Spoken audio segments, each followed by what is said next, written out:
নমস্কার বন্ধুরা, আজকে আমি তোমাদেরকে তিল দিয়ে দেখাবো দুটো মিষ্টি রেসিপি। 3 কাপ তিল আছে, মানে 250 গ্রাম তিল আছে, আর এখানে 2 চামচ মিল্ক পাউডার রেখেছি, আর কিছুটা চীনাবাদাম ভেজে খোসা ছাড়িয়ে রেখেছি।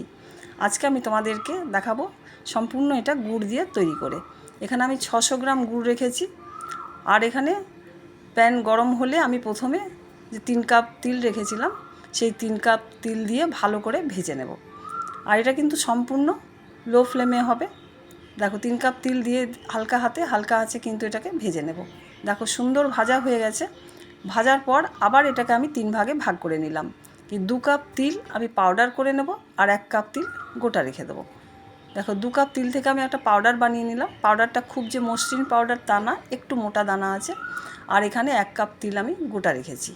এইবার কড়াই গরম হলে আমি এখানে যে গুড় আছে, আখের গুড়টা থেকে আমি 400 গ্রামের মতন গুড় দিয়ে একটা ভালো পাক তৈরি করে নেব, যে পাকটা দিয়ে মিষ্টিটা ভালো তৈরি হবে।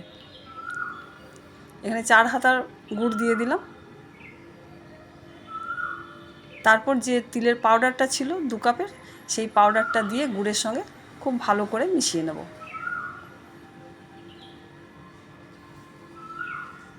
দেখো এইভাবে সুন্দর মেশানো হয়ে যাবে।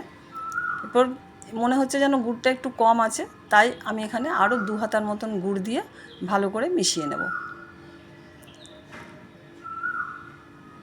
এরপর এখানে যে মিল্ক পাউডারটা ছিল সেটাও দিয়ে দিলাম, সেটা দিয়ে খুব ভালো করে মিশিয়ে নেব।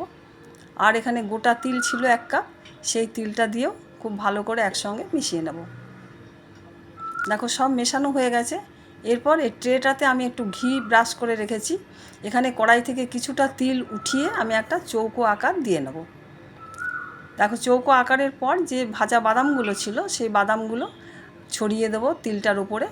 তারপর আস্তে আস্তে এগুলোকে বসিয়ে দেবো। যেহেতু তিলটা এখনও গরম আছে, তাই বাদামগুলো সুন্দর তিলের সঙ্গে বসে যাবে। আর কড়াইয়ের মধ্যে যে বাকি তিলটা আছে সেটা দিয়ে আমি নাড়ু পাকিয়ে নেব। দেখেছো, তিল দিয়ে তাহলে দুটো রেসিপি হয়ে গেল। একটা হচ্ছে তিল বাদাম বরফি, আর একটা তিলের নাড়ু। এই বরফিটা একটু ঠান্ডা হলে তারপর আমি এটা পিস কেটে দেখাবো যে কত সুন্দর পিস উঠে যায়, আর কতগুলো নাড়ু পাকানো হয়েছে দেখলে। এরপর এটা ঠান্ডা হলে আমি এখানে পিস কেটে তোমাদেরকে দেখাচ্ছি যে কত সুন্দর পিসগুলো উঠে আসছে। তো দেখেছো বন্ধুরা, তিল দিয়ে আমি আজ দুটো রেসিপি তোমাদেরকে দেখালাম। তো তোমরাও এইভাবে একবার বানিয়ে নাও। এটা কিন্তু খুব সহজেই বানানো যায়। আর কতগুলো নাড়ু হয়েছে দেখো। তাহলে এখানে দুটো রেসিপি তোমাদের সঙ্গে শেয়ার করলাম। কেমন লাগলো জানিও কিন্তু। তাহলে আজকে এখানেই শেষ করলাম। টাটা।